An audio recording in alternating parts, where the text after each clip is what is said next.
Kau Allah yang besar, ajaib dan mulia. Kau Yesus yang selalu membuatku terpesona. Segala pujian bagimu ya Tuhan. Saya mau berkhotbah atau mengajar saudara hari ini dengan judul Family First, karena inilah tema yang kita angkat di bulan ini dan bulan depan, yaitu tentang keluarga, family first. Tahukah saudara bahwa diperlukan lebih dari satu orang untuk dapat membentuk keluarga? Ya, paling tidak sebuah keluarga terdiri dari suami atau istri. Dan kalau mereka diberkati anak-anak, juga anak-anak merupakan bagian dari keluarga mereka. Hari-hari belakangan ini, orang sudah banyak kabur pengertian tentang keluarga, karena apalagi di dunia barat sekarang, keluarga bukan lagi laki-laki dan perempuan. Sekarang mereka bisa membentuk keluarga dari laki-laki dan laki-laki atau perempuan dan perempuan. Jadi saya mau saudara mengerti bahwa awal mulanya yang Tuhan mau adalah laki-laki dan perempuan. Gitu. Supaya saudara enggak bingung. Karena ada begitu banyak orang yang mulai bingung sekarang. Dan mereka bilang itu keluarga. Padahal bukan. Gitu. Dan saya mau saudara mengerti bahwa membentuk sebuah keluarga tidak gampang. Banyak di antara saudara yang pengen cepat-cepat untuk berkeluarga. Tapi banyak juga di antara saudara yang sudah punya keluarga, berharap kalau bisa, saudara pengen bubaran. Dan saya tidak berharap saudara bubaran, itu sebabnya saudara dengarkan firman Tuhan ini baik-baik. Karena pernikahan kalau dilakukan dengan benar, sesuai dengan apa yang Tuhan maksudkan, maka pernikahan saudara bisa jalan dengan luar biasa. Kemarin saya diberkati Tuhan karena saya menghadiri peringatan ulang tahun pernikahan dari om dan tante saya yang ke-50. Golden years. Dan saya berdua, istri saya hadir di situ dan saya sangat diberkati oleh apa yang saya lihat. Karena mereka adalah pasangan suami istri yang takut Tuhan. Dari dulu saya kenal om saya dan tante saya itu orang yang takut Tuhan. Firman Tuhan selalu jadi landasan kehidupan mereka. Anak-anak mereka diberkati luar biasa, menantu mereka diberkati luar biasa, cucu-cucu mereka diberkati luar biasa. Dan kemarin saya cukup terharu melihat bagaimana om dan tante saya di depan para undangan semua, di depan keluarga besar dan para undangan semua saling berjanji kembali, meneguhkan janji pernikahan mereka setelah 50 tahun menikah, saudara. Saya sudah sering menghadiri pemberkatan nikah, ratusan kali saya untuk hadir di pemberkatan nikah, di mana saya dengar orang berjanji dalam pernikahan mereka. Tapi seringkali mereka nggak tahu apa yang mereka janjikan. Karena mereka belum pernah memasuki pernikahan tersebut, mereka baru berjanji di awal. Tetapi ini setelah 50 tahun, Nah seingat saya baru pertama kali saya menghadiri pesta pernikahan atau ulang tahun pernikahan yang ke-50, yaitu kemarin. Dan saya dengar mereka berjanji, aku akan menyayangi kamu. Aku akan selalu ada di situ buat kamu, melindungi kamu. Sampai maut memisahkan kita. Mereka ngomong bukan cuma sekedar ngomong, tapi mereka punya track record. Saudara. Mereka bisa benar-benar. Dan puji Tuhan gak ada yang protes kemarin. Gitu, berlangsung dengan baik. Mereka gak bilang, ya tapi kamu gini-gini. Gak ada sama sekali. Dan seharusnya kita semua jadi promotor bahwa pernikahan masih bisa dilakukan dengan baik. Karena selama ini terlalu banyak di antara kita jadi promotornya orang bercerai. Kita bilang, tahu gak sih ini udah cerai, tahu gak sih itu udah cerai, si ini udah cerai, si itu udah cerai. Tapi saya mau beritahukan kepada saudara bahwa marriage work, family works. Karena itu ide yang Tuhan berikan kepada kita semua. Amin. Nah itu yang saya mau saudara punya picture, clear picture tentang keluarga. Bahwa saudara, kalau saudara sungguh-sungguh di dalam Tuhan, mengerti apa yang Tuhan mau, maka saudara bisa membentuk keluarga yang bahagia. Karena keluarga merupakan institusi pertama yang Tuhan ciptakan di bumi ini. Sebelum yang lain, Tuhan ciptakan keluarga lebih dahulu. Nah saya mau saudara buka Kejadian pasal yang kedua, ayat yang ke-18. Saya akan taruh dasar dulu di minggu pertama ini. Dan Kejadian 2 ayat yang ke-18 katakan, lalu saya akan bacakan langsung dalam bahasa Indonesia sehari-hari. Agak sedikit berbeda dengan terjemahan saudara yang saudara punya kebanyakan. Lalu Tuhan Allah berkata, tidak baik manusia hidup sendirian. Ia akan membuat teman yang cocok untuk membantunya. Sekali lagi dikatakan, tidak baik manusia hidup sendirian, aku akan membuat teman yang cocok untuk membantunya. Tidak baik. Ini untuk pertama kali kita dengar Tuhan bilang tidak baik. Bukan tidak bisa, tapi tidak baik. Untuk manusia seorang diri saja. Tidak baik kepentingannya bukan untuk Tuhan, karena Tuhan itu baik. Tapi tidak baik kepentingannya lebih buat manusia itu sendiri. Tahukah saudara bahwa kebutuhan dasar manusia, kebutuhan dasar dari semua manusia adalah kasih dan penerimaan. To be loved and to be accepted. Perlu semua orang di antara kita mencari di mana kita bisa menerima kasih, di mana kita bisa diterima as a person sebagai sebuah pribadi. Kita bisa diterima. Itu sebabnya tadi saya senang dengan lagu yang terakhir dikatakan, I receive your love. Saya terima kasih-Mu Tuhan.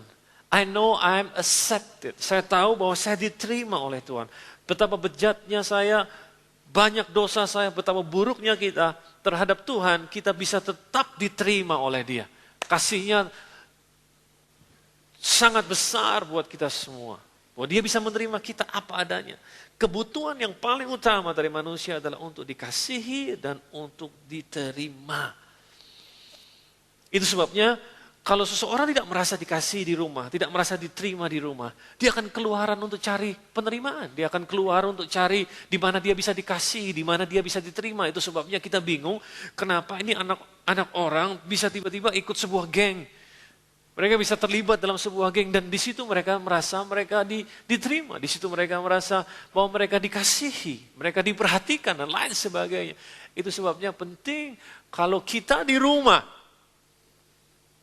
dalam keluarga sendiri, ada kasih, ada penerimaan, maka itu merupakan safety net buat kita. Itu merupakan pengaman buat kita supaya anak-anak kita tidak keluaran di sana dan mencari kasih dan penerimaan.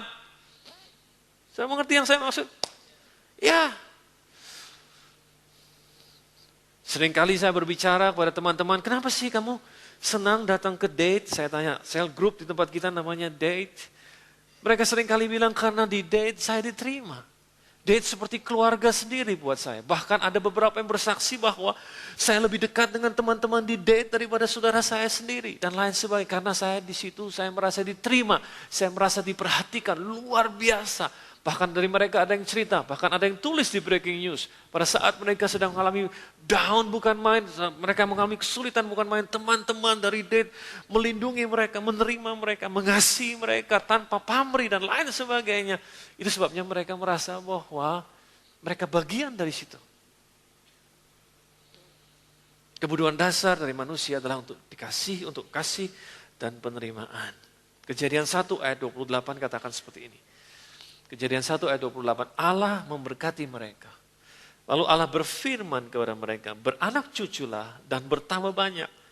Penuhilah bumi dan taklukkanlah itu. Berkuasalah atas ikan-ikan di laut dan burung-burung di udara dan atas segala binatang yang merayap di bumi. Nah, saya mau konsentrasi di kata beranak cuculah. Karena beranak cucu itu mempunyai arti yang luas menurut saya. Apa artinya? Pertama, anak-anak atau cucu, anak cucu adalah anak-anak adalah buah dari sebuah hubungan intim. Betul nggak? Kita semua adalah hasil daripada sebuah hubungan intim. Believe it or not, that's what happened. Betul kan? Itu sebabnya kata intim penting dalam sebuah hubungan suami istri. Kata intim, karena semakin intim saudara satu dengan yang lain, semakin mudah untuk saudara menyelaraskan diri, semakin mudah untuk saudara membentuk harmoni dalam rumah tangga saudara. Intim, kata intim sangat penting. Gitu. Intim didasari kasih dan didasari penerimaan. Intimate. Nah, saudara nggak bisa intim sendirian. Perlu orang lain supaya saudara bisa apa? Bisa intim. Coba bayangkan kalau orang tanya, aduh, aku intim banget nih. Sama siapa? Pasti pertanyaan kita kan begitu. Sendirian, kan nggak mungkin. Selalu harus ada orang lain. Kenapa demikian? Karena love cannot stand alone. Love can stand alone. Kasih nggak bisa berdiri sendiri. Nggak bisa. God is love, Tuhan adalah kasih. Itu sebabnya dia ciptakan manusia. Kenapa dia ciptakan manusia? Supaya manusia bisa menerima kasihnya. Karena God is love. Jadi saudara dan saya diciptakan oleh Tuhan supaya kita bisa menerima kasih daripada Tuhan. Because God is love. Dan love is to give. Love gak bisa berdiri sendiri. Kasih gak bisa berdiri sendiri. Kasih perlu dikeluarkan. Perlu untuk ada objek di mana dia bisa mengasihi. Dan kita diciptakan supaya kita bisa menerima kasih daripada Tuhan. Itu sebabnya kemudian Tuhan bilang sama Adam, tidak baik buat dia sendirian. So Adam belajar terima kasih daripada Tuhan sehingga dia full of God's love. Dan sekali lagi dia harus belajar untuk apa? Untuk mengasihi orang lain. Karena love gak bisa berdiri sendiri. Dia belajar untuk mengasihi Tuhan tentu. Tapi dia juga harus belajar untuk mengasihi yang lain. Itu sebabnya diciptakan selain juga dia gak bisa punya anak dan cucu kalau dia sendirian. Maka diciptakanlah perempuan. Dan di sini ada suatu prinsip yang perlu saudara ketahui. Terutama buat saudara yang belum menikah. Dan yang sudah menikah juga harus perlu tahu bahwa wanita diciptakan Tuhan untuk menerima kasih dari sang laki-laki. Gak ada yang bilang amin. Saudara terpesona, apa saudara bingung, apa saya harus ngomong pakai bahasa roh, atau wanita diciptakan untuk menerima kasih dari sang suami. Nah, seorang suami harus belajar menerima kasih daripada Tuhan. Jadi kalau saudara belum menikah, saya mau kasih tahu pada saudara, jangan cuma sekedar cari yang ganteng, jangan cuma sekedar cari yang kaya, tapi cari yang tahu bagaimana caranya menerima kasih dari Tuhan sehingga engkau bisa dikasihinya. Makanya dalam Efesus pasal yang kelima dikatakan, hai suami, kasihilah istrimu. Dia nggak bilang, hai istri kasihilah suamimu, tapi dia bilang, hai istri hormatilah suamimu. Kalau seorang istri terima kasih dari Tuhan, maka dia bisa berfungsi untuk menjadi seorang penolong yang sepadan. Sulit untuk dia bisa berfungsi sebagai seorang penolong yang sepadan kalau dia nggak terima kasih dari suaminya. Karena buat dia kasih itu seperti fuel, seperti bensin untuk yang membuat motornya bisa jalan. Kalau saya boleh pakai kalimat itu. Jadi kalau saudara mau pasangan saudara sepadan, saudara harus belajar untuk menantikan kasihnya Tuhan. Saudara belajar untuk terima kasih daripada Tuhan sehingga you are full of love. And with that love, dengan kasih tersebut, saudara mengasihi pasanganmu, mengasihi istrimu sendiri. Hidup saudara akan, pernikahan saudara atau hidup saudara sebagai istri akan sangat diberkati oleh Tuhan. Kalau saudara mendapatkan seorang suami yang tahu bagaimana caranya menerima kasih dari Tuhan.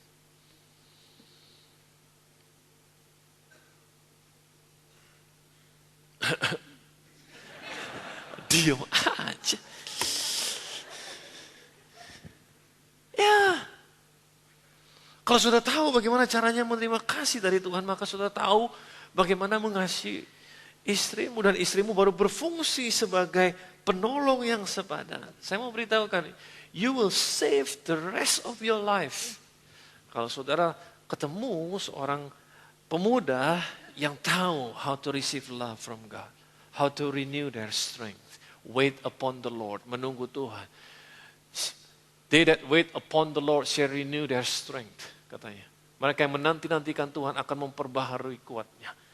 Mereka yang tahu bagaimana menanti Tuhan, tahu bagaimana menerima kasih dari Tuhan, maka dia akan mengasihi orang lain. Karena kalau itu sebabnya kalau saudara lihat, dan saya baca buku daripada Dr. Myles Munroe, dikatakan bahwa perempuan diciptakan Tuhan untuk menerima. Dilihat dari organnya, dia bilang dari alat vitalnya bentuknya seperti penerima. Memang dia hanya bisa menerima. Dia diciptakan untuk menerima dari siapa? Yang laki-laki adalah the giver, adalah pemberi. Saya setuju.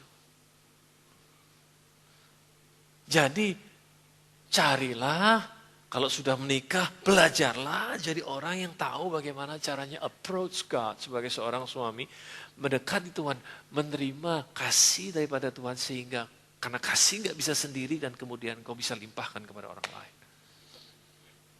Love cannot stand alone. Dan itu sangat penting, saudara. Sangat penting. Dan ide yang diberikan oleh firman Tuhan tentang pernikahan bukan cuma sekedar togetherness, tapi oneness. Karena Alkitab berkata, seorang laki-laki akan tinggalkan ayah dan ibunya dan menjadi satu dengan istrinya, become one. Jadi firman Tuhan bicara soal oneness, bukan cuma sekedar togetherness. Karena apa yang ditawarkan oleh dunia ini, hey, katakan, we can live together. Kita bisa living together. Kita nggak perlu menikah, we can live together. Ada banyak bintang film di Hollywood yang living together. Mereka bisa living together. Kita bisa dalam bahasa sehari-hari dikatakan kumpul kebau. Saya setuju dengan itu.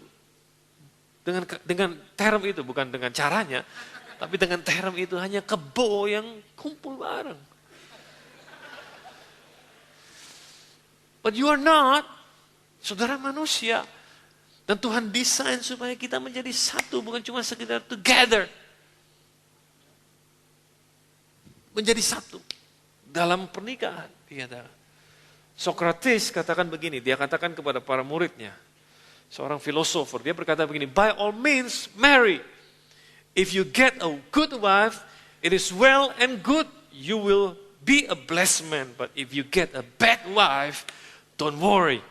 You will become a philosopher, katanya.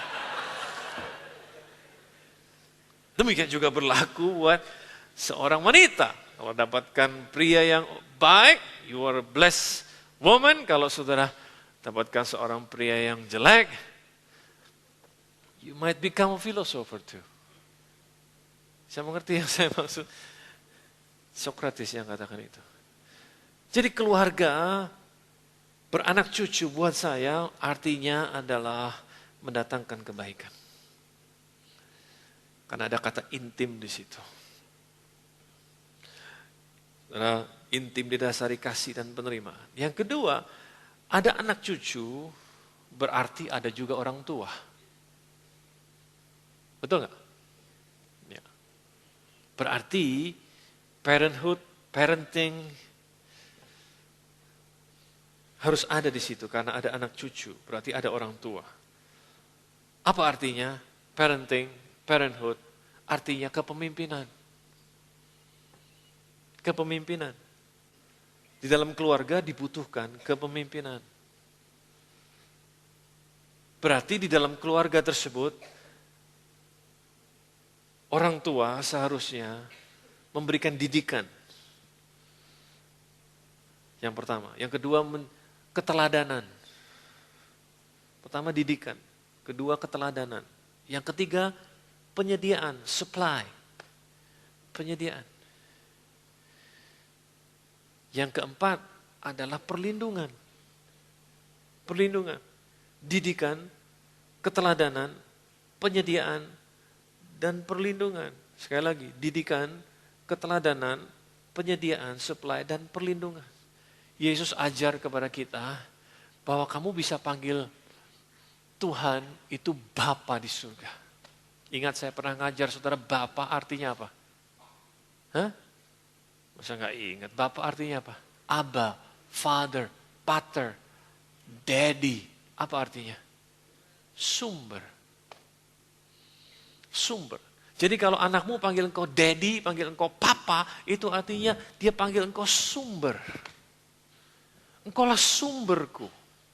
Daripada mula datangnya aku ini, engkaulah sumberku. You're supposed to supply. Saudara harusnya supply, jadi penyedia, jadi seorang pelindung, jadi seorang teladan buat dia dan mendidik anak saudara.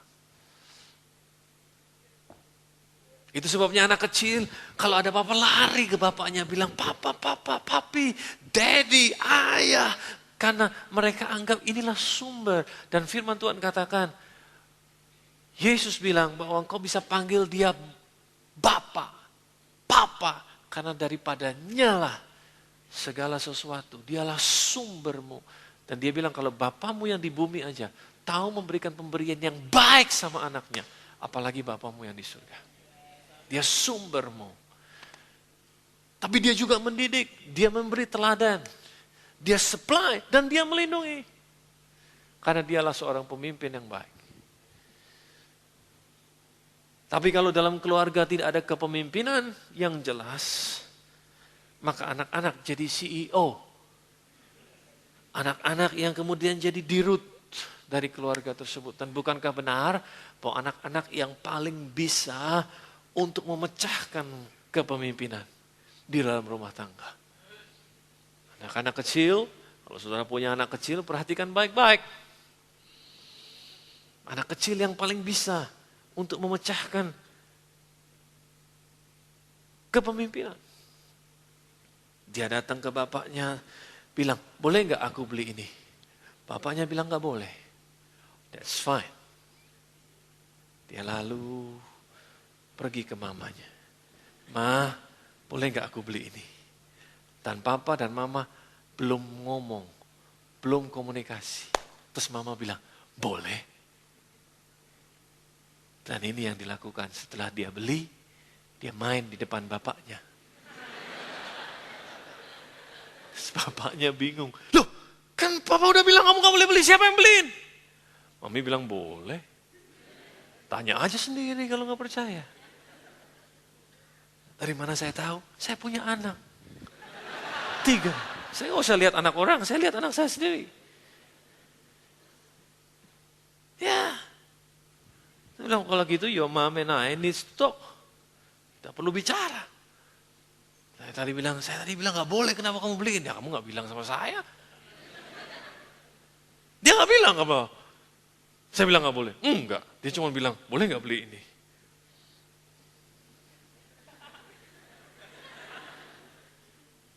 Tapi bukankah benar bahwa anak kecil atau orang yang tidak dewasa yang paling bisa memecahkan sebuah kepemimpinan di dalam sebuah organisasi atau dalam sebuah gereja? Lihat aja kalau ada gereja pecah. Split antara pemimpin. Kenapa? Karena mereka diadu domba oleh orang-orang yang tidak dewasa. Itu sebabnya penting untuk kita mengerti bahwa kedewasaan merupakan tujuan dari kehidupan. Kedewasaan merupakan tujuan daripada kehidupan. Kita semua dituntut atau kita semua ditargetkan untuk bertumbuh menjadi dewasa. Bukan cuma sekedar menjadi tua. Tua dan dewasa dua hal yang berbeda. Saudara bisa menjadi tua tanpa dewasa sama sekali. Dan yang paling parah kalau orang yang seperti itu menikah dengan orang yang tua juga dan sama tidak dewasanya. Rame pasti. Rame pasti. Dan itulah yang menyebabkan kenapa banyak konseling terjadi. Yang ketiga, keluarga atau anak cucu. Keluarga merupakan dasar dari sebuah komunitas atau masyarakat. Perhatikan firman Tuhan katakan tadi dalam Kejadian pasalnya yang pertama ayat yang ke-28 dikatakan, beranak cuculah dan bertambah banyak. Penuhilah bumi dan taklukkanlah itu. Berkuasalah atas ikan-ikan di laut dan burung-burung di udara. Dia gak bilang berkuasalah atau taklukkan. Penuhi bumi dan taklukkan itu baru beranak cucu. Tapi dia bilang beranak cucu lebih dahulu. Baru penuhilah bumi dan taklukkanlah itu. Saya pikir mereka nggak salah dalam menulis ini, tulis dalam urutan yang benar. Karena dasar daripada sebuah komunitas adalah keluarga. Keluarga benar, maka mudah buat saudara untuk bangun apapun juga yang saudara mau bangun di atasnya. Karena keluarga saudara merupakan dasar dari semuanya. Tapi apa gunanya saudara jadi orang berhasil di pelayanan, saudara orang berhasil di dunia saudara, baik itu politik, baik itu entertainment, baik itu bisnis, atau sebagai seorang profesional, tetapi waktu saudara pulang ke keluarga sendiri, saudara sama sekali gak dihormati di situ. Apa bagusnya?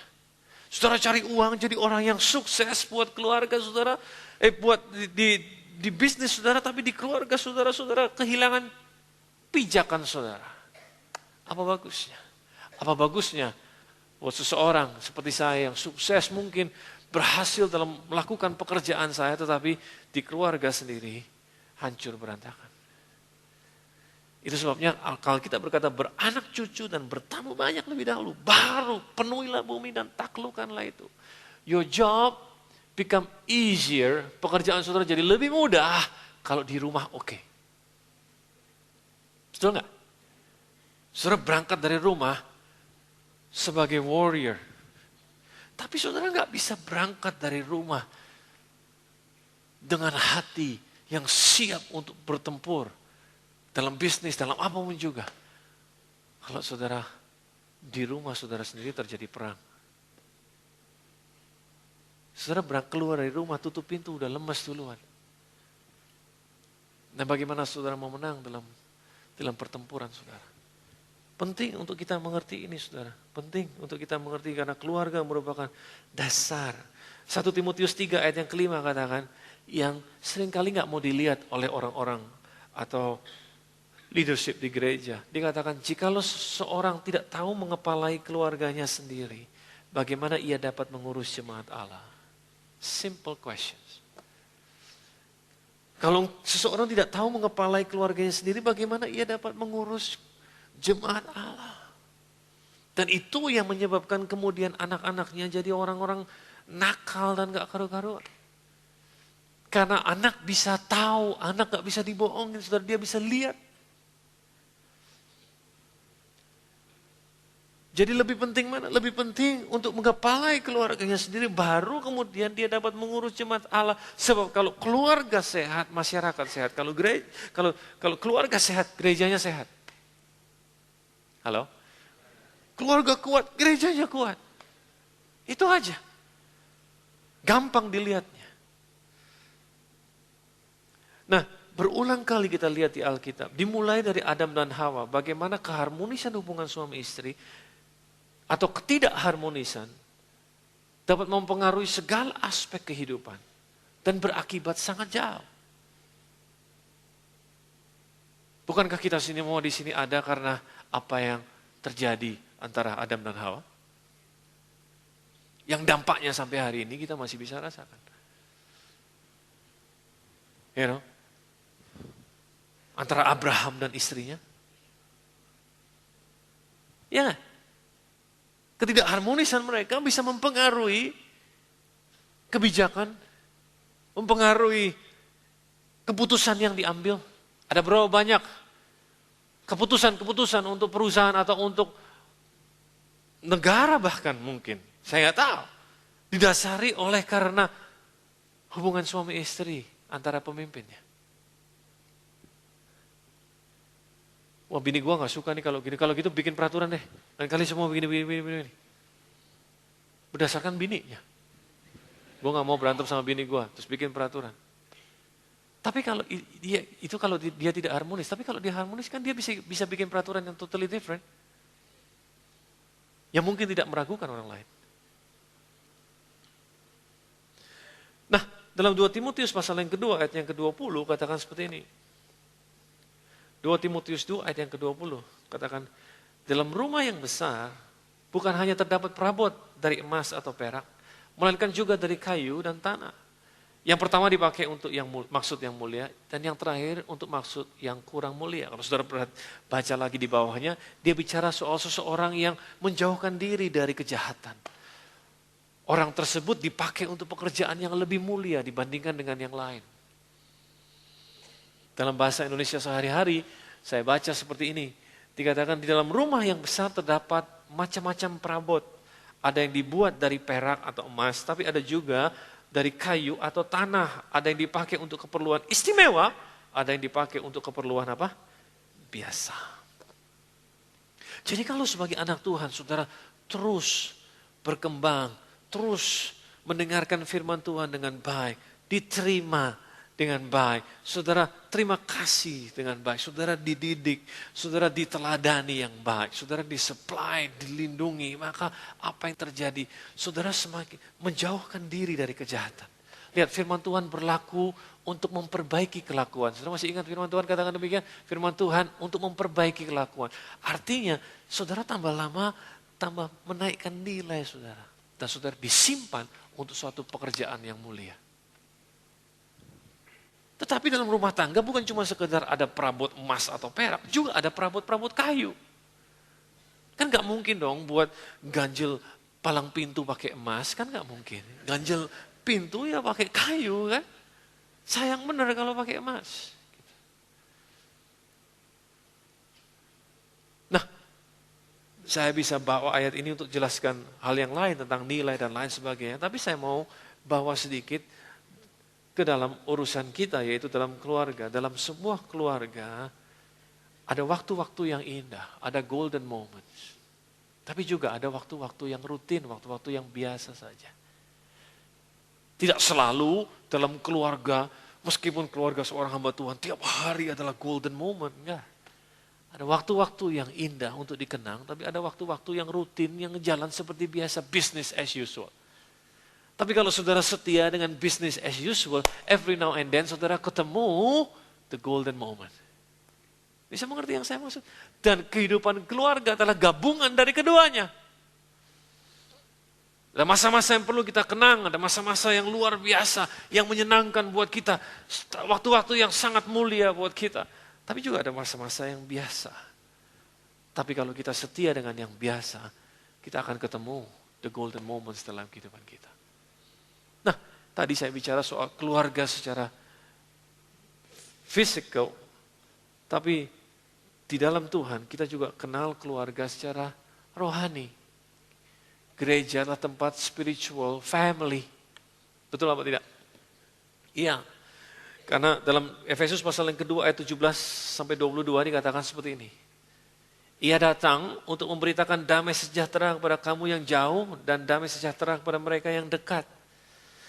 Karena oleh Dia kita kedua belah pihak dalam satu roh beroleh jalan masuk kepada Bapa. Demikianlah kamu bukan lagi orang-orang asing dan pendatang. Perhatikan, kamu bukan lagi orang asing dan pendatang. Kamu bukan tamu, melainkan kawan sewarga dari orang-orang kudus dan anggota-anggota keluarga Allah yang dibangun di atas dasar para rasul dan para nabi, yaitu Yesus Kristus sebagai batu penjuru. Di dalam Dia tumbuh seluruh bangunan, rapi tersusun menjadi bait Allah yang kudus di dalam Tuhan. Di dalam Dia, kamu juga dibangunkan menjadi tempat kediaman Allah di dalam roh. Nah, sekali lagi saya mau ambil dalam bahasa Indonesia sehari-hari. Yang ada orang yang lebih suka Message Bible, kadang-kadang saya suka terjemahan bahasa Indonesia sehari-hari. Di ayat yang ke-18 dikatakan seperti ini.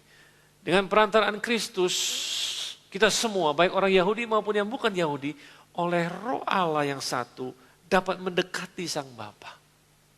Oke?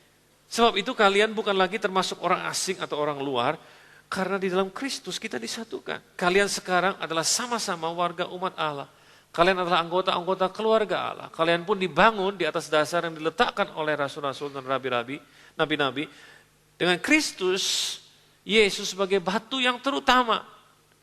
Titik temunya yaitu Yesus. Ialah yang menyusun seluruh bangunan itu menjadi rumah Allah yang khusus untuk Tuhan. Perhatikan ayat 22. Karena hidup bersatu dengan Kristus. Karena hidup bersatu dengan Kristus. Kalian juga sedang dibangun. Saya mau semua orang katakan kalian sedang dibangun. 1, 2, 3. Kalian, kita ini work in progress. Kita sedang dibangun. Bersama-sama orang-orang lain. Kalian juga sedang dibangun bersama orang-orang lain menjadi sebuah rumah untuk Allah. Di situ Allah tinggal dengan rohnya. Itu sebabnya saudara gak bisa sendirian jadi orang Kristen. Halo? Saudara gak bisa sendirian jadi orang Kristen. Saudara perlu orang-orang lain. Dan maksud Tuhan adalah saudara dibangun bersama-sama dengan orang-orang tersebut. Sebagai keluarga, bukan sebagai tamu. Bukan sebagai pendatang. Apa bedanya? Bedanya saudara, kalau kita keluarga, dalam keluarga, dalam keluarga selalu, nggak bisa nggak, ada cekcok. Tapi kita keluarga, kita berusaha untuk cari jalan keluarnya. Betul apa tidak? Ya. Meskipun keluarga pendeta sekalipun ada cekcoknya. Yang nggak benar adalah kalau cekcok terus, itu nggak benar. Tapi every now and then kita cekcok, namanya dua orang menjadi satu. Belum lagi urusan dengan anak-anak. Belum lagi antara anak-anak dan lain sebagainya. Tapi kita keluarga, kita berusaha untuk mencari jalan keluar. Beda dengan tamu. Kalau saya bertamu ke rumah orang, dan beberapa kali pernah terjadi, saya bertamu ke rumah orang bersama dengan istri saya, kemudian ngobrol. Mereka yang punya rumah berantem sendiri. Yang ada mereka punya rumah berantem sendiri, karena saya tamu, ya saya kemudian kasih kode sama istri saya, dia juga ngerti kode saya, kemudian kita langsung check out. It's our time to leave. Work it out, kita pergi. Tetapi kalau kita keluarga, kita nggak bisa seperti itu. Saya kasih contoh, anak saya berantem satu sama lain. Dan terjadi, every now and then mereka berantem. Aku nggak ngapa-ngapain, dia duluan. Enggak, dia duluan, aku nggak ngapa-ngapain. Wah! Terus kemudian, kita mencoba untuk cari jalan keluarnya bagaimana. Mencoba untuk didamaikan kembali. Yang satu bilang, aku gak mau. Selalu dia yang bikin masalah. Yang dia juga bilang, aku juga gak mau sama dia. Aku malam ini gak mau tidur sama dia.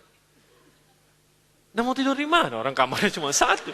Kalian harus tidur berdua. Kan gak mungkin tidur sama kita, ya tidur sama-sama. Saya nggak bisa bilang, oke, kalian berdua keluar dari rumah ini. Kan saya nggak bisa bilang begitu. Wong anak saya dua-duanya, kita keluarga, kita cari gimana caranya supaya kita bisa ketemu titik jalan keluarnya seperti apa. Karena kita keluarga, kita bukan tamu, kita keluarga. Apa yang terjadi? Besok waktu saya tidur, kemudian coba untuk menenangkan mereka berdua, kemudian kita semua tidur. Besok pagi saya mau bangun pagi-pagi, saya sudah dengar suara mereka cekikikan satu sama lain. Seolah-olah lupa yang tadi malam mereka lakukan. Nah, saya keluar, saya dengar, loh, udah baikan lagi. Udah main lagi bareng-bareng. Namanya juga keluarga. Dalam pelayanan juga sama. Dalam keluarga Allah juga sama. Antara departemen, mereka berantem satu dengan yang lain. Antara departemen ini dan departemen ini, mereka berantem satu sama lain. That's normal. Halo. Tapi tentukan dulu saudara tamu atau saudara keluarga. Kalau saudara tamu, you can go, you can leave. But if you are the member, kalau saudara keluarga, you gotta stuck with it. Cari jalan keluarnya seperti apa. Saudara gak bisa bilang, oke, gue pindah aja nih dari gereja ini, gue ke gereja lain. Di gereja lain, saudara juga ketemu orang. Mulai dari pendetanya, istrinya, semua orang. Betul gak? Saudara akan ketemu mereka. Dan di tempat mereka, saudara akan ketemukan firman Tuhan ini. Kalian yang juga sedang dibangun bersama-sama dengan orang-orang lain. There you go, ketemu orang-orang lain.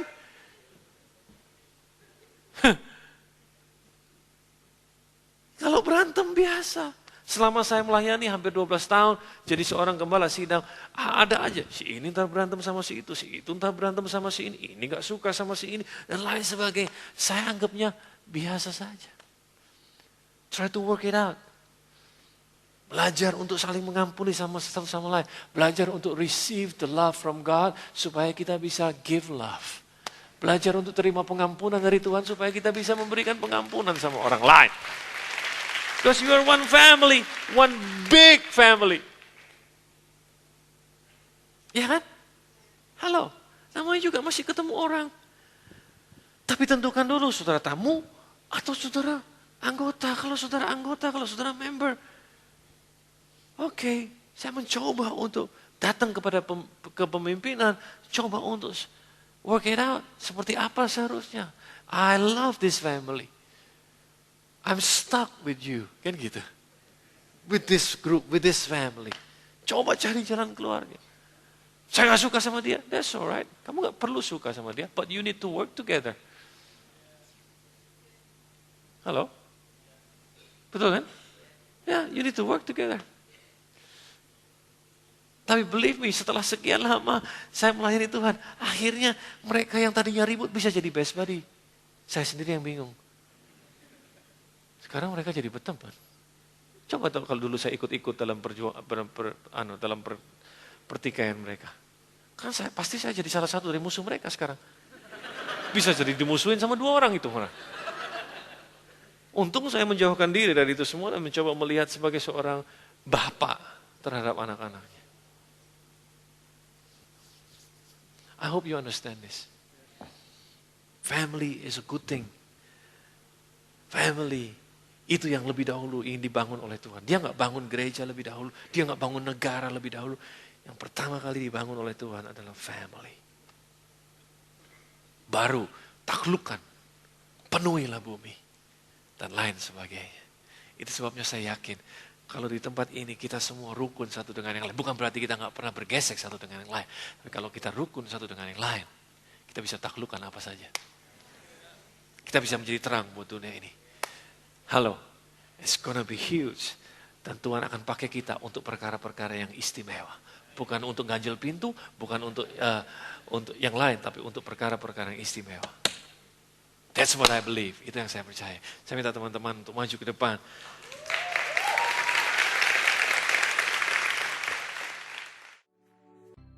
Saya akan meneruskan apa yang saya berikan kepada saudara 2 minggu yang lalu tentang family first. Nah, keluarga adalah unit yang paling kecil, namun berdampak sangat besar dalam masyarakat. Keluarga kita tahu adalah institusi atau pernikahan. Keluarga merupakan institusi pertama yang Tuhan ciptakan di bumi ini. Nah, semua orang, saya pikir semua orang, termasuk saudara semua, baik yang sudah menikah maupun yang belum menikah, kita mendambakan mempunyai keluarga yang bahagia, bukan? Kita mendambakan kita mempunyai keluarga yang baik. Nah, saya pikir disinilah letak permasalahannya, bahwa untuk manajemen ada sekolahnya, untuk leadership ada sekolahnya, untuk bisnis ada sekolahnya, untuk ekonomi ada sekolahnya.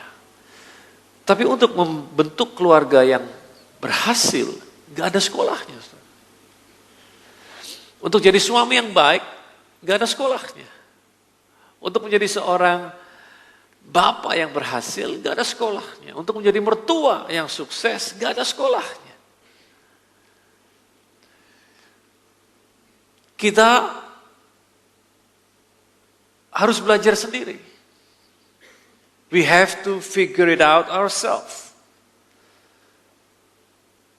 Itu sebabnya kenapa banyak di antara kita yang gak sukses atau struggling, bergumul. Karena kita gak tahu kita harus belajar sama siapa. Dan kita mencoba untuk melihat siapa saja yang ada di sekitar kita, keluarga-keluarga yang ada di sekitar kita. Nah, masalahnya kalau keluarga-keluarga yang ada di sekitar kita tidak bahagia, maka gambaran itulah yang kita punya tentang kehidupan, tentang keluarga.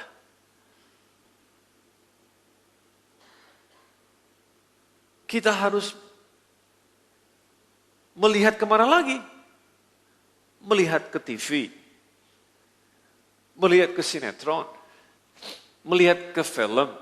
Nah, banyak di antara mereka mencoba untuk menggambarkan keluarga yang bahagia. Ada beberapa film atau cerita atau seri komedi dan lain sebagainya menggambarkan tentang keluarga. Tapi seringkali yang digambarkanlah sesuatu yang tidak real. Ada sebuah cerita drama komedi yang saat ini sedang di Amerika. Beberapa orang di antara saudara sudah mulai mengikutinya, namanya Modern Family. Ada yang pernah tahu Modern Family? Sekarang lagi ngetop. Saya sendiri sempat lihat beberapa seri, lucu banget memang. Dalam perjalanan saya di pesawat saya sempat nonton salah satu seri yang saya nonton, digambarkan bahwa memang ada beberapa keluarga yang digambarkan. Salah satu keluarga yang digambarkan di situ, di drama seri itu adalah keluarga yang terdiri dari suami dan suami. plus anak. Jadi biasanya keluarga kan suami istri, ini suami dan suami plus anak.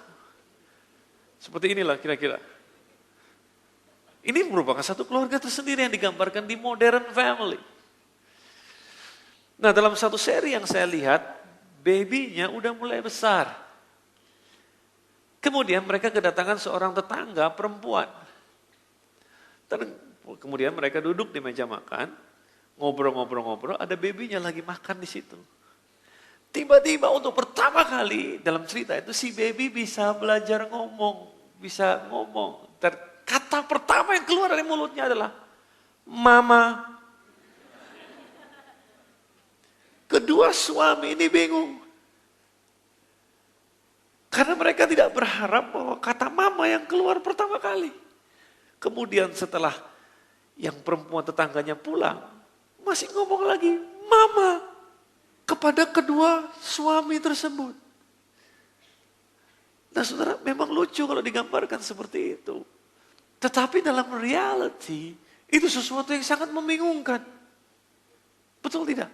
Nah kalau saudara yang nonton, kita sudah dewasa, kita tahu. Nah kalau ditonton anak-anak kan bingung. Apakah itu keluarga? Bisakah itu disebut keluarga?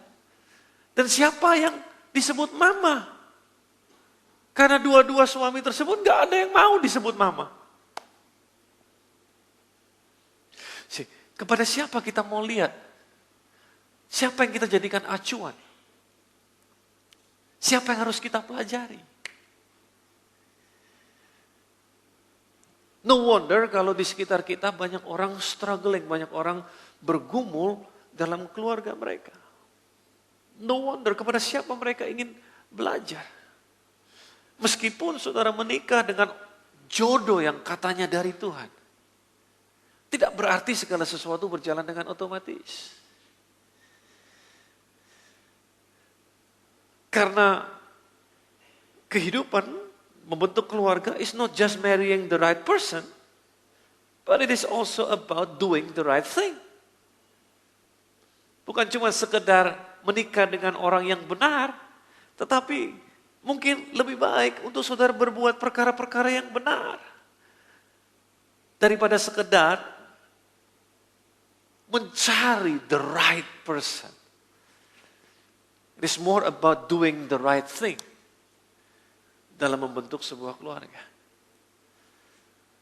You have to work it out. Saudara harus bekerja keras untuk membuat suatu keberhasilan. Saudara kan gak dapatkan ijazah hanya karena saudara gak pernah absen. Tidak otomatis menyebabkan saudara dapat ijazah karena saudara harus tetap mengerjakan PR saudara. Saudara harus mengerjakan ujian-ujian saudara. Saudara harus mengerjakan ulangan-ulangan dengan baik. Praktikum saudara harus saudara buat dan lain sebagainya. Baru kemudian if you pass all the tests, saudara dapatkan ijazah saudara. Saudara nggak dapatkan gaji karena muncul di tempat kerjaan kan? Saudara harus selesaikan semua yang disuruh untuk saudara kerjakan. Demikian juga dengan keluarga. Keluarga tidak terjadi otomatis begitu saja. Nah ini masalahnya, kepada siapa kita mau belajar? Karena nggak ada sekolahnya. Nah puji Tuhan bahwa firman Tuhan mengajarkan kepada kita semuanya itu. Karena Tuhanlah si pencetus ide di balik adanya sebuah institusi yang namanya keluarga. Nah karena dialah pencetus idenya, maka dialah yang menawarkan kepada kita solusinya. Di dalam firman Tuhan ada begitu banyak aturan main dalam sebuah keluarga. Makanya kalau saudara buka Hosea pasal yang keempat ayat yang ke-6, saudara jadi mengerti kenapa Tuhan sampai berbicara seperti ini melalui Hosea. Dikatakan umatku binasa karena tidak mengenal Allah. Karena engkaulah yang menolak pengenalan itu. Maka aku menolak engkau menjadi imamku. Karena engkau melupakan pengajaran Allahmu, maka aku juga akan melupakan anak-anakmu. Wow. Perhatikan, karena engkau melupakan pengajaran Allahmu, maka aku juga akan melupakan anak-anakmu, kata Tuhan. Dalam New King James Version, dalam versi bahasa Inggris dikatakan seperti ini. My people are destroyed for lack of knowledge. Because you have rejected knowledge, I also reject you from being priest for me. Because you have forgotten the law of your God, I will also forget your children. Perhatikan baik-baik. My people are destroyed for lack of knowledge. Umatku binasa karena kurang pengetahuan. Bukan karena pengetahuan tidak tersedia. Bukan karena pengetahuan gak ada. Tetapi firman Tuhan kemudian berkata bahwa karena engkaulah, because you have rejected knowledge. Karena engkau yang menolak pengetahuan tersebut. Bukan karena pengetahuan gak tersedia. Saya pikir Alkitab atau firman Tuhan ada di tangan kita semua. Betul apa tidak? Baik itu ada di komputer saudara, baik itu ada di handphone saudara mungkin, atau di iPod, atau di iPad saudara, atau dalam bentuk buku Alkitab ada di rumah saudara. Tapi berapa banyak di antara kita yang sungguh-sungguh mau ambil waktu untuk belajar firman Tuhan. Pengetahuan tentang Allah tersedia, tapi kita yang menolaknya. Because you have rejected knowledge, because you have rejected knowledge. Karena kita yang menolak pengetahuan. Not because knowledge is not available. Bukan karena knowledge tidak tersedia. Saya jadi ingat beberapa tahun yang lalu, kira-kira lebih dari 12 tahun yang lalu, saya punya pengalaman membeli handphone saya yang pertama.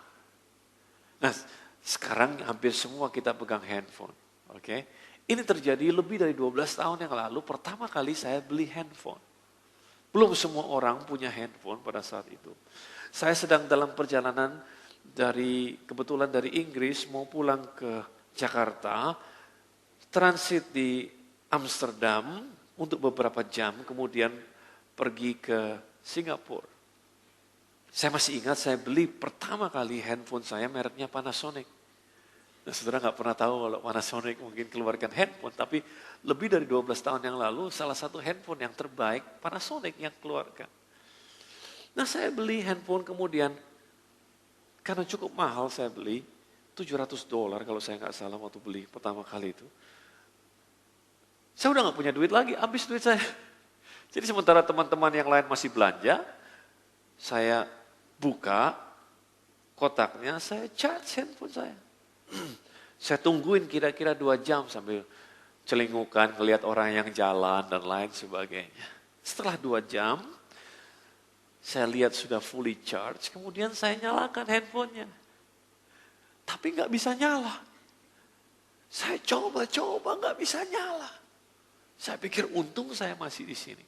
Saya buru-buru pergi ke toko yang jual handphone, saya panggil orang yang tadi melayani saya. Saya bilang, kamu masih ingat saya nggak?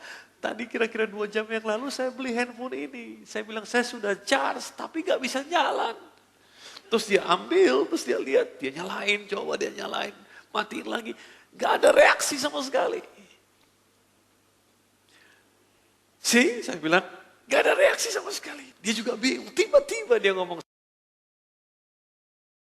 berapa kali sudah kamu charge ini? Ya cuma sekali lah, saya bilang cuma sekali saya charge. Dia bilang, oh ini handphone baru. Kalau handphone baru harus di charge antara 5 sampai 6 kali. Baru bisa jalan. Nah, saudara ketawa sekarang. Ini terjadi 12 tahun yang lalu. Dan saya belum pernah punya handphone sebelumnya. Jadi saya percaya sama dia. Saya bilang, oh saya baru charge sekali. Kalau gitu lakukan lagi. Saya nggak punya waktu, saya bilang. Saya harus segera boarding habis ini. Apa yang terjadi kalau kemudian handphone ini ternyata rusak? Dia kasih kartu nama, dia bilang, kembalikan ke kami akan kirim handphone yang baru. Oke, fair enough, saya bilang. Untuk potong cerita jadi pendek, saya check in di Singapura. Langsung pertama kali yang saya lakukan begitu saya masuk kamar, saya ambil handphone, kemudian saya colok lagi, saya charge lagi. Firman Tuhan bilang, di mana hartamu berada, disitulah hatimu berada. Itu harta saya, $700 pada saat itu saya habis kira-kira. Saya charge langsung. Kemudian saya iseng, saya keluarkan bukunya, manual booknya. Sambil kemudian tiduran di ranjang. Baru beberapa halaman, baru buka beberapa halaman depan. Saya baca petunjuk bagaimana menyalakan handphone. Ternyata bukan switch yang ada di samping. Switch yang ada di samping itu bisa buat handphone bergetar apa tidak. Tapi untuk menyalakan handphone harus pencet yang ada di atas. Yang warnanya merah, yang gambarnya telepon.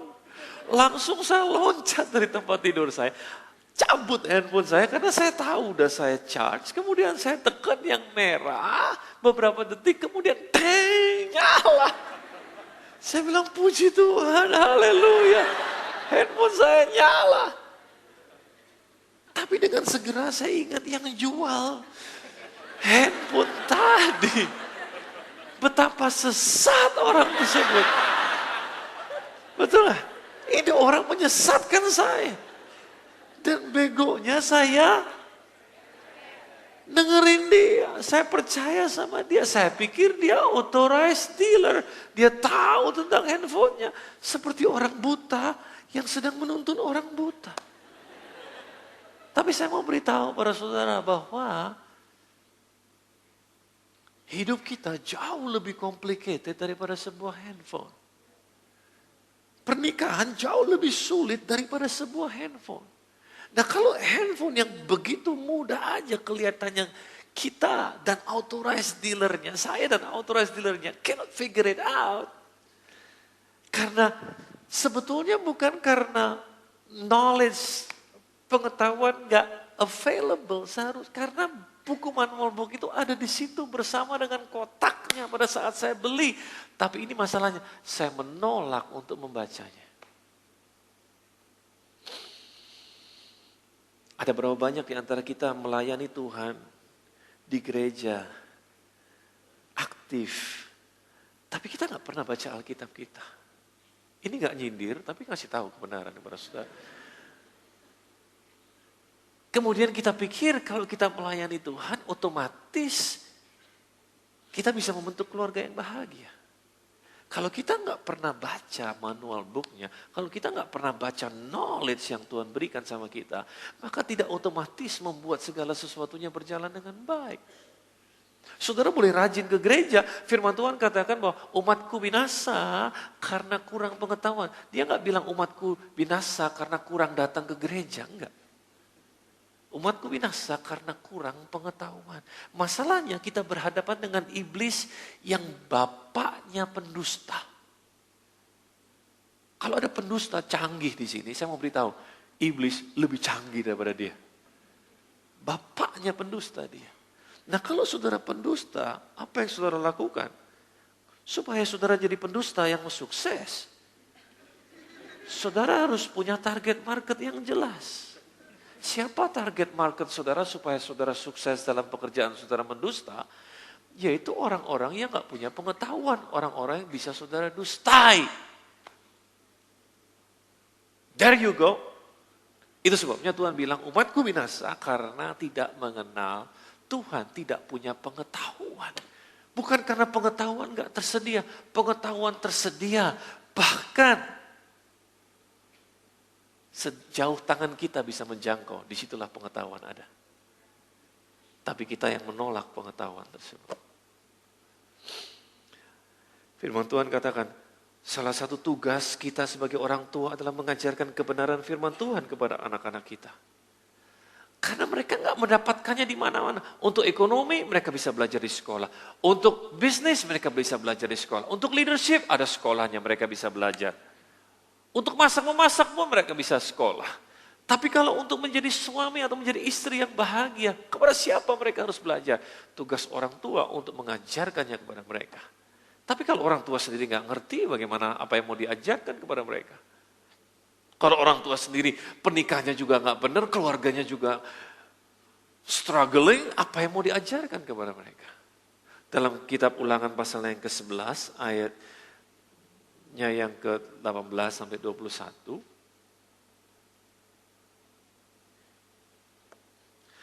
Dikatakan, tetapi kamu harus menaruh perkataanku ini dalam hatimu.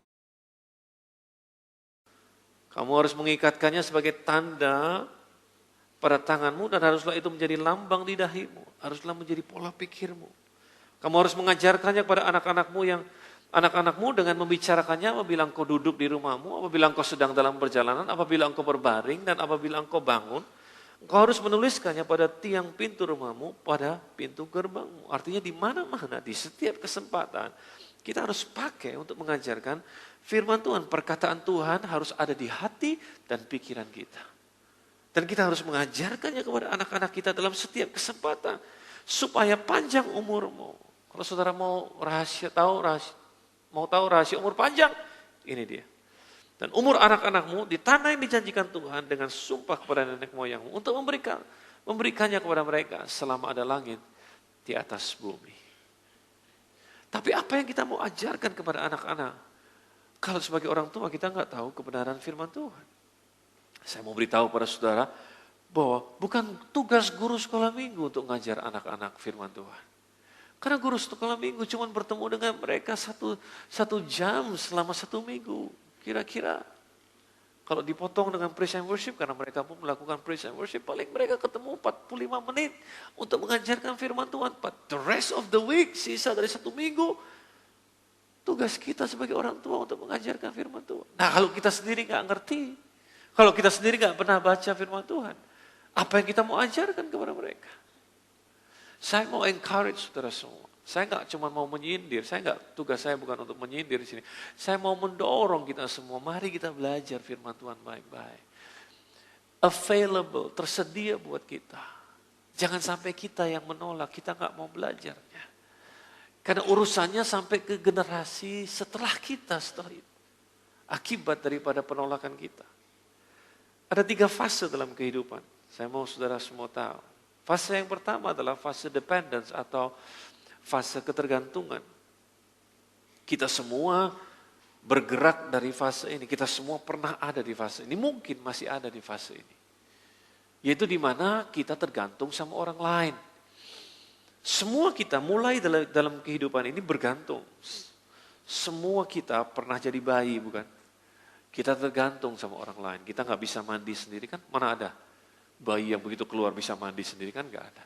Kita semua harus dimandiin, tergantung sama orang lain. Kita harus dikasih makan, kita harus dibiayain, kita harus digantiin baju, dijagain, ditidurin, dan lain sebagainya.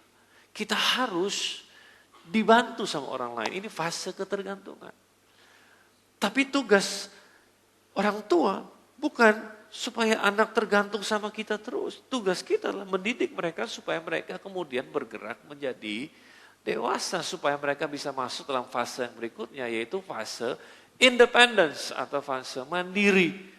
Di mana sudah bisa sendiri, bisa makan sendiri, bisa ganti baju sendiri, bisa pergi tidur sendiri, belajar sendiri.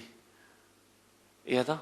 Bisa gak usah lagi minta uang saku sama orang tua, bisa cari uang sendiri. Tapi dalam kehidupan ini ada orang-orang yang menjadi semakin tua, tapi masih senang ada di fase yang pertama. Tergantung sama orang tua. Bahkan udah berani nikah, punya istri, masih tergantung sama orang tua. And that's not good. Tidak seharusnya seperti itu. Karena pasti terjadi satu ketidakseimbangan di situ. Nah, kita nggak berhenti sampai di fase mandiri. Tujuannya adalah supaya kita bisa masuk dalam fase berikutnya, yaitu fase interdependence. Disinilah terjadi reproduksi, disinilah terjadi sinergi. Yaitu pada saat 2 orang yang mandiri memutuskan untuk saling tergantung. Disinilah apa yang disebut dengan mereka 2, tapi mereka jadi 1. Sinergi, tahu sinergi? Kalau 1 orang bisa kalahkan 1000, berdua karena mereka bersinergi, bukan bisa kalahkan 2000, tapi bisa kalahkan 10.000. Itu sinergi. Jadi ada suatu kekuatan yang lebih pada saat 2 kekuatan ini dijadikan 1. Terjadi reproduksi, terjadi pembuahan. Maka anak-anak bisa lahir di situ. Tapi butuh dua orang yang mandiri untuk kemudian bersinergi. Dan sebetulnya pernikahan adalah tipe daripada interdependence, tipe daripada dua orang yang mandiri memutuskan untuk menjadi satu.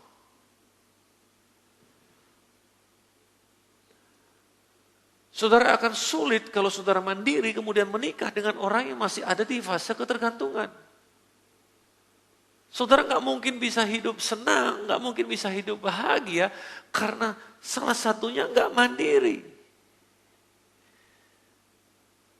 Maka apa yang terjadi? Sedikit-sedikit pasangannya di bypass karena dia tergantung. Kalau dia anak mama, terus saudara menikah dengan anak mama, di mana dia masih tergantung sama mamanya, sedikit-sedikit dia nggak tanya sama saudara, dia langsung telepon mamanya, Ma. Dan sebagai seorang istri Anda akan merasa, loh ini gimana sih? Aku kan istrimu. Kok aku di bypass langsung pergi ke mama? Karena firman Tuhan tidak dihormati di situ. Firman Tuhan katakan dengan jelas bahwa harus terjadi pemisahan, seorang anak akan meninggalkan ayah dan ibunya. Dan bersatu dengan istrinya atau dengan pasangannya. Dan keduanya itu menjadi satu. Bersinergi kemudian. Sudah mengerti apa yang saya maksud? Ya. So, kalau kita nggak mengerti ini, maka kita akan mengalami kesulitan. Beberapa saat yang lalu ada orang yang tulis melalui Twitter kepada saya bilang, Pak, kapan dong dibikin seminar buat para mertua? Rupanya dia punya masalah dengan mertuanya. Tapi itu bukan masalah dia satu-satunya. Saya pikir ada begitu banyak orang yang punya masalah dengan mertuanya. Karena mereka simple, karena mereka nggak tahu aturan main yang sudah ditetapkan oleh Alkitab. Nah, salah satu daripada 5 alasan utama mengapa pernikahan berakhir dalam perceraian adalah karena campur tangan orang tua tanpa diminta. Nah, jadi menjadi dewasa adalah tujuan kehidupan. Untuk itu, kita nggak bisa melakukannya sendirian. Kita butuh orang lain. Karena manusia tidak diciptakan untuk sendirian.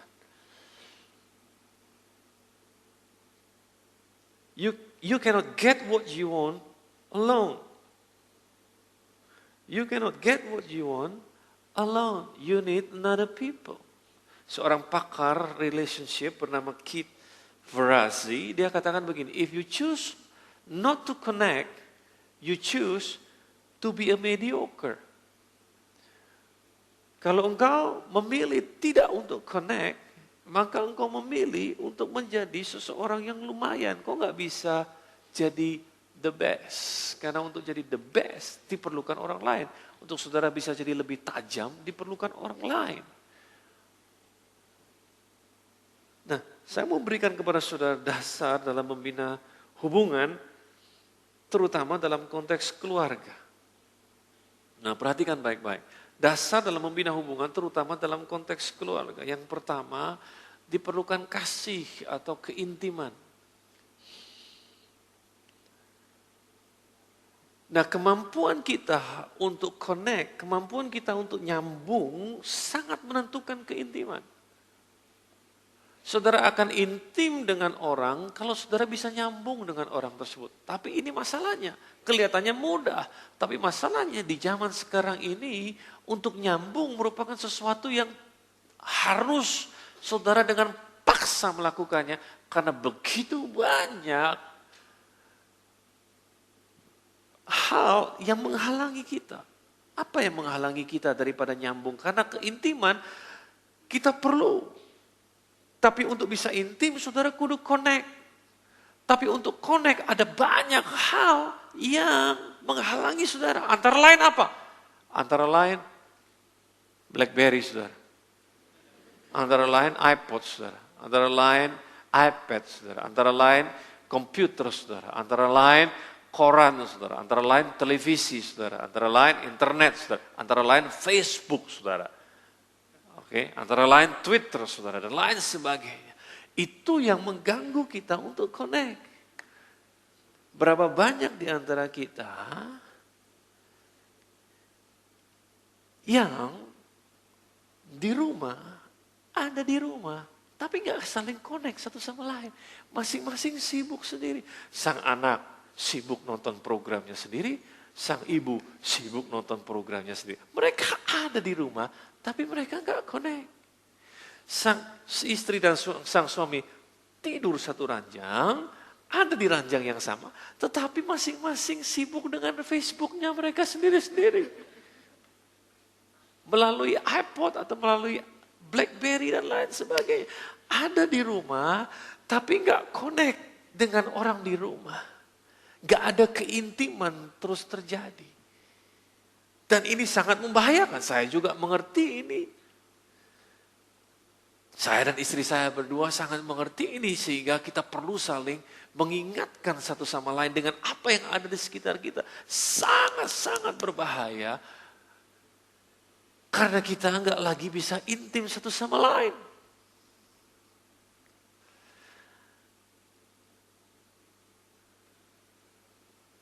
Kalau saudara pergi, seringkali saya pergi ke fitness center, orang masuk udah pakai earphone di sini. Itu tandanya aku nggak mau diganggu sama siapa-siapa. Kalau saudara masuk hotel ada tulisan tuh yang bisa ditaruh di depan pintu, do not disturb. Tapi earphone itu juga tulisan, do not disturb. Gua nggak mau diganggu, gua nggak mau ngomong sama siapa-siapa. I just want to do my own thing. That's right. Okay. I don't want to be disturbed. Tetapi kalau itu di rumah, apa yang terjadi? Saudara disconnect. Akibatnya keintiman gak bisa terjadi. Nah kalau itu seharusnya, kalau saya gak bilang bahwa saudara gak boleh, tetapi kalau itu terus terjadi, akibatnya terjadi diskoneksi antara saudara dengan pasangan saudara, antara saudara dengan anak-anak saudara. Sehingga apa akibatnya? Akibatnya jadi saudara cenderung menghakimi mereka tanpa pernah tahu cerita mereka apa. Tanpa kita pernah tahu. Sama kalau saudara pakai earphone terus, tanpa saudara nggak akan pernah tahu kenapa sih ini orang rese banget sih. Padahal sebetulnya dia punya alasan kenapa dia berbuat seperti itu. Tapi karena kita disconnect dengan dia, maka kita cenderung menghakimi dia tanpa kita pernah tahu cerita orang tersebut apa. Seorang ibu yang sibuk dengan Facebooknya berjam-jam dengan Facebooknya, tiba-tiba anaknya datang simple, just for simple questions. Ma, dia belum sempat ngomong mau apa. Diam sana, pergi ke mbak sana. Diam sana, mama lagi sibuk. Lu gak tahu mama sibuk. Sibuk apa, ma? Sibuk Facebook. Ini penting, Facebook. Padahal anak cuma mau ngomong, ma, lapar. Cuma belum sempat dia ngomong lapar, mamanya udah, sana. Gak ada lagi keintiman di antara mereka. Nah, kita ketawa. Tapi how can you build a good family out of that?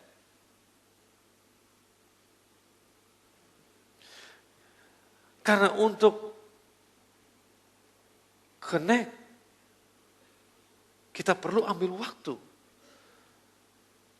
supaya kita bisa intim.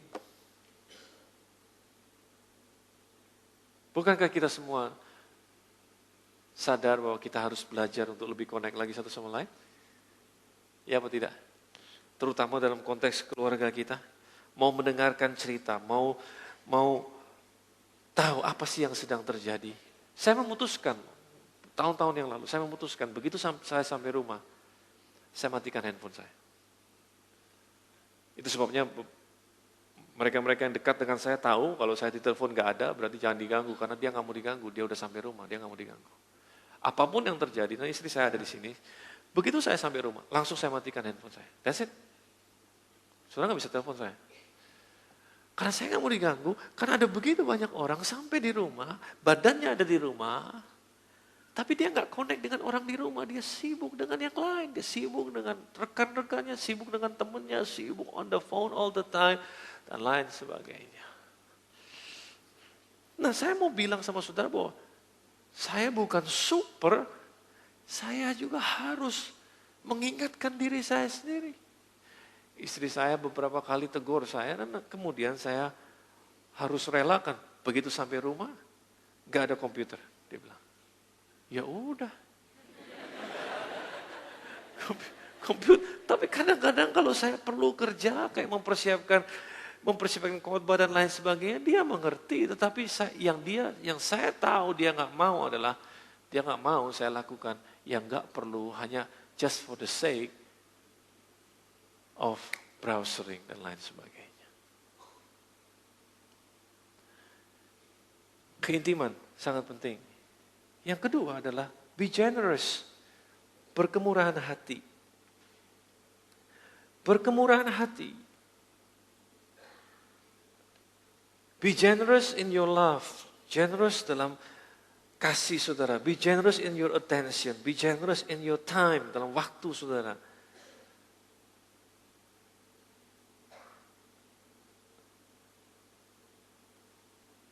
Be generous in your word. Dalam perkataan saudara. Jangan mudah mengatakan yang jelek, tetapi mudahlah mengatakan yang bagus. Kepada pasanganmu, kepada anak-anakmu. Lihat, kita nggak otomatis bisa lakukan ini, betul apa tidak? Kita harus belajar untuk melakukan ini. Kita nggak otomatis melakukan ini. Pernahkah saudara bilang sama anak saudara, wah luar biasa, canggih benar, hebat kamu. Atau saudara bilang sama papamu, terima kasih pak, you are great, I love you, dan lain sebagainya. Atau sama pasangan saudara, puji, be generous in your word. Thank you. I miss you. Dan lain sebagainya. Karena kalau tidak,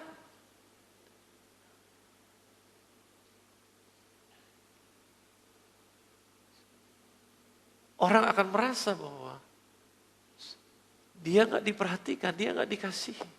Ingat, 2 minggu lalu saya katakan kebutuhan dasar manusia adalah kasih dan apa? Penerimaan. Itu kebutuhan dasar manusia. Kebutuhan dasar manusia adalah kasih dan penerimaan. Nah kalau seseorang merasa bahwa dia diterima, maka dia akan merasa bahwa dia dikasih. Be generous. Nah kalau seseorang merasakan keintiman dan merasakan generosity, maka ini akan membawa seseorang merasa aman. Dengar baik-baik. Kalau seseorang merasa intim dengan kita, dekat dengan kita, dan merasakan kasih, merasakan generosity, merasakan kemurahan hati dari kita, maka orang akan merasa aman in our presence. Orang akan merasakan aman di hadapan kita.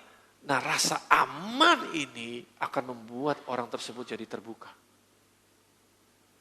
Rasa aman ini, dan ini poin saya yang ketiga, yaitu keterus-terangan. Rasa aman tersebut yang didapatkan dari keintiman dan didapatkan dari generosity akan membuat orang jadi terus terang, berani berterus terang. Gak usah pretend, gak usah berpura-pura. Berani terus terang, berani apa adanya.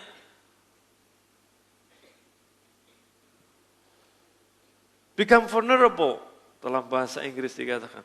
Jadi berani terbuka, berani terus terang. Ini loh sebenarnya, ini loh masalah saya. Sebenarnya ini loh unek-unek saya.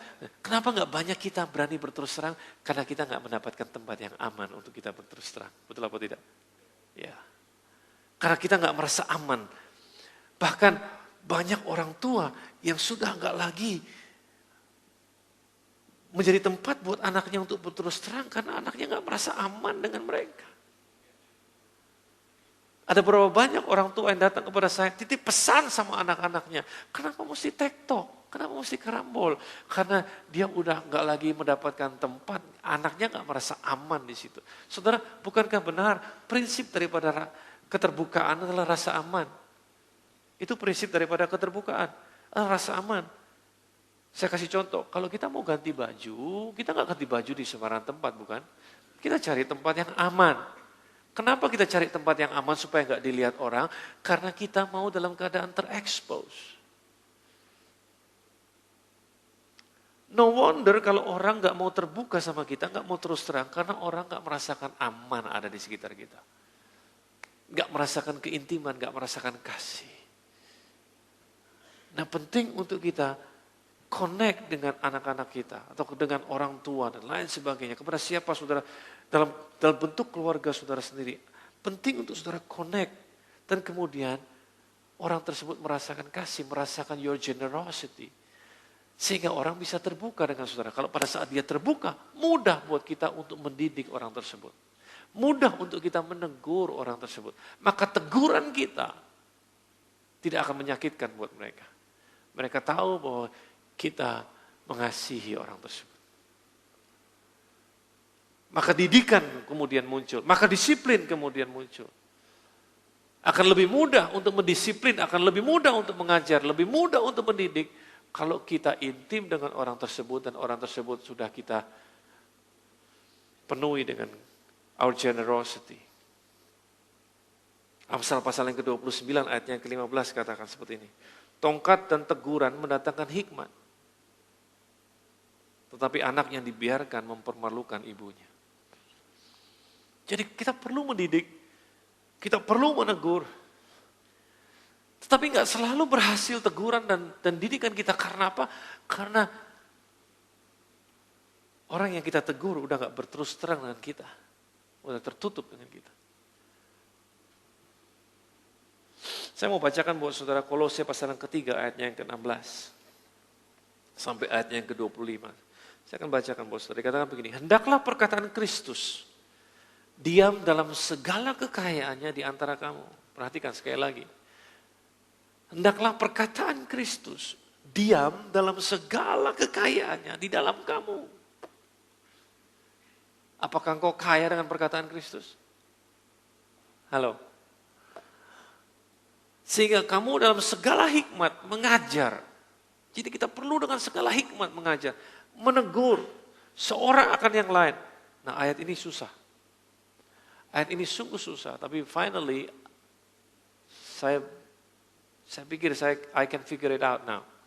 Ayat ini susah karena dikatakan begini. Menegur seorang akan yang lain sambil menyanyikan mazmur dan puji-pujian dan nyanyian rohani.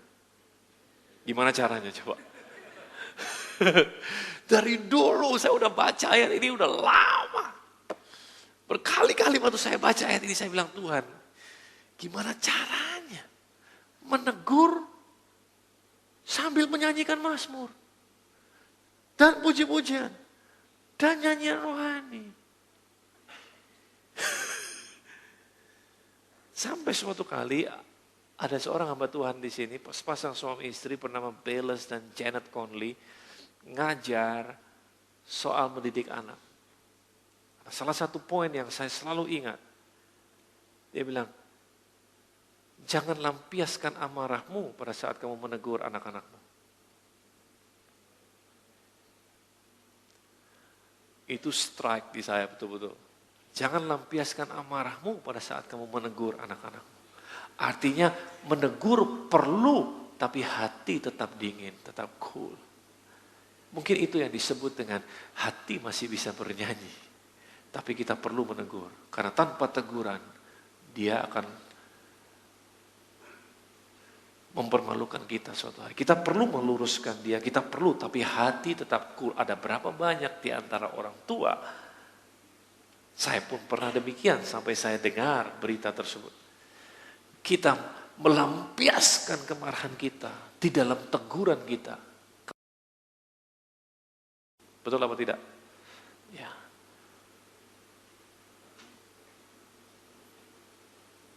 Waktu saya dengar firman Tuhan itu saya bilang, wow.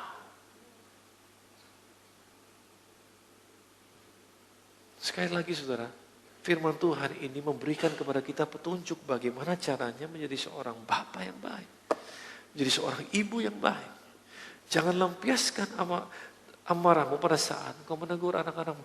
Beberapa hari yang lalu di sebuah supermarket saya melihat seorang anak kecil umur 2-3 tahun.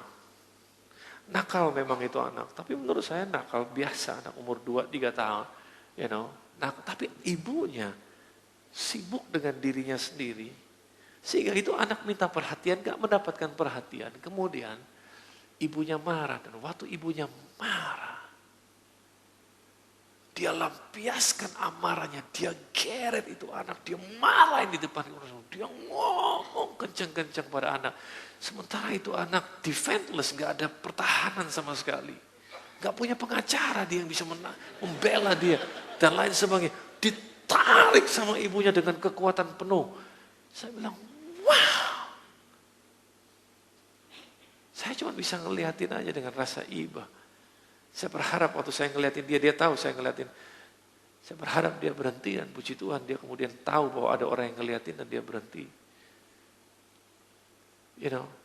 Tapi bayangkan perasaan seorang anak kecil.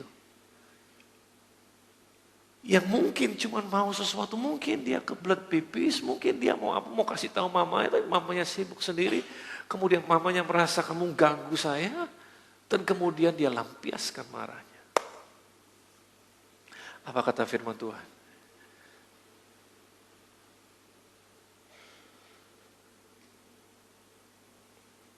Ayat 17. Dan segala sesuatu yang kamu lakukan dengan perkataan dan perbuatan, lakukanlah semuanya itu dalam nama Tuhan Yesus sambil mengucap syukur oleh Dia kepada Allah Bapa kita. Perhatikan, hai istri-istri, tunduklah kepada suamimu sebagaimana seharusnya di dalam Tuhan. Hai suami-suami, jangan cuma mau istrimu tunduk, tapi di sini dikatakan kasihilah istrimu. Dan janganlah berlaku kasar terhadap dia. Hai anak-anak, taatilah orang tuamu dalam segala hal, karena itulah yang indah dalam Tuhan.